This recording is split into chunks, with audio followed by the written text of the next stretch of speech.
Greetings, royal watchers. You would think that when you abdicate the throne and hand over power to your son, you might step back and let the new monarchs actually, monarch.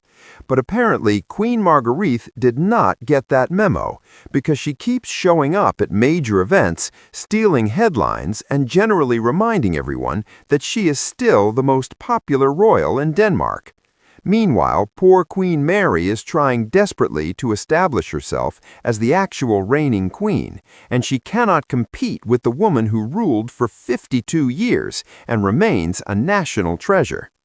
If you want the full story on this royal rivalry that nobody is talking about, subscribe to Danish News Daily and smash that notification bell, because the tension between the abdicated queen and the current queen is absolutely fascinating. Let us be clear about what is happening here. Margrethe abdicated in January 2024, handing the throne to Frederik in a surprise announcement that shocked Denmark and the world. The official story was health concerns and a desire to let the next generation take over. But 2 years later, Margrethe is still everywhere, attending state functions, showing up at cultural events, giving interviews, and generally maintaining an incredibly high public profile for someone who supposedly retired. She has not faded into the background like most abdicated monarchs do. Instead, she is still very much a presence, and that presence overshadows Mary constantly. Here is why this is such a problem for Mary. She spent nearly 20 years as crown princess, waiting for her moment to be queen. She endured scandals, raised 4 children, learned Danish, mastered royal protocol, and did absolutely everything expected of her. Then she finally becomes queen in 2024, and instead of getting the spotlight she earned, she is constantly compared to Margrethe. Every decision Mary makes gets evaluated against how Margrethe would have done it. Every public appearance gets overshadowed if Margrethe happens to show up. Mary cannot win because she is competing with a legend, and legends are nearly impossible to surpass. Let us talk about the recent events where this dynamic has been particularly obvious. New Year's reception, Margrethe was there, and guess whose photos dominated the coverage? Not Mary's. Cultural awards ceremony, Margrethe presented the honors, and Mary was basically an afterthought in the media reports. Royal family photo opportunities, everyone wants to talk to Margrethe about her art, her translations, her decades of service, while Mary stands there smiling and being largely ignored. It is brutal, it is unfair, and it is absolutely happening. Now, here is where this gets psychologically complex. Margrethe is not doing this maliciously. By all accounts, she genuinely loves attending events, supporting Danish culture, and staying engaged with public life. She spent 52 years as queen.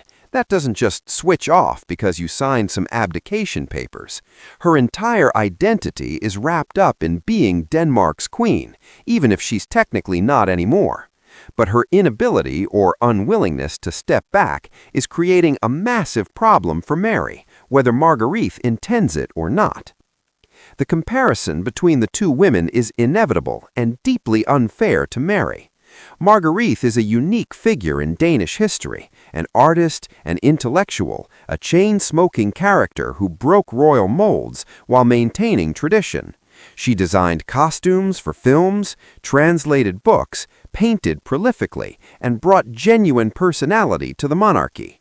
Mary is more conventional, elegant, polished, dutiful, but not particularly eccentric or artistically inclined. She is a different type of queen, and there is nothing wrong with that, but Danish people loved Margrethe's quirks and her individuality.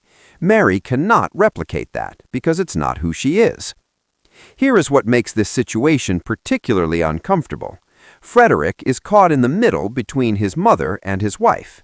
He grew up with Margrethe as this life-larger-than-life figure, and he's not going to tell her mother to step back or stop attending events. But he also sees how Margrethe's continued prominence affects Mary, how it undermines her ability to establish herself as queen in her own right. What is he supposed to do? Tell his mother to disappear? That would be cruel and ungrateful. Let the situation continue? That's unfair to Mary. There is no good solution, so he apparently does nothing, which helps nobody. Let us examine specific instances where Margrethe has absolutely stolen Mary's thunder.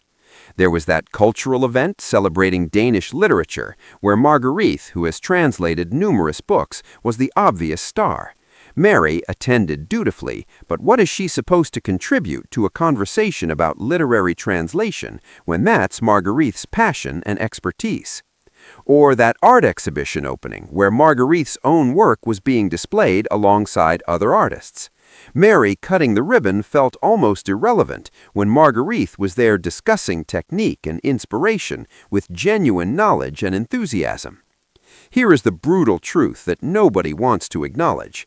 Mary is queen in title, but Margrethe is still queen in the hearts of most Danes. When people think about the Danish monarchy, they think about Margrethe first.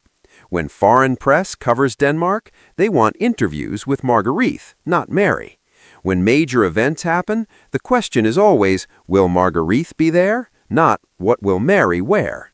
Mary is fighting an uphill battle for relevance against someone who's technically retired but remains infinitely more interesting and beloved. The age factor plays into this dynamic in fascinating ways. Margrethe is in her mid-80s and still sharp, engaged, and active. She has the wisdom of decades on the throne, the confidence that comes from successfully ruling for half a century, and the freedom that comes from no longer having actual responsibility. Mary is 54, still relatively young for a queen, but she looks tired and stressed compared to Margrethe's energetic presence.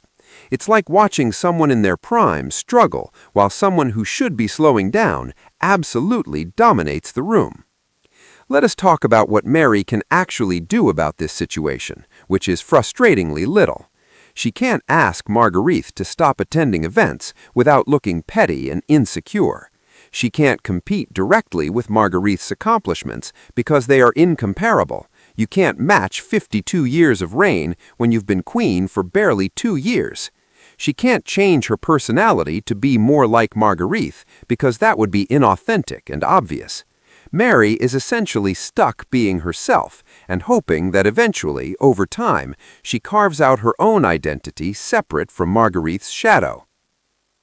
Here is what makes this particularly sad. Mary probably thought abdication would finally be her moment. 20 years of waiting, of being second, of watching Margrethe be the star, and finally it would be Mary's turn.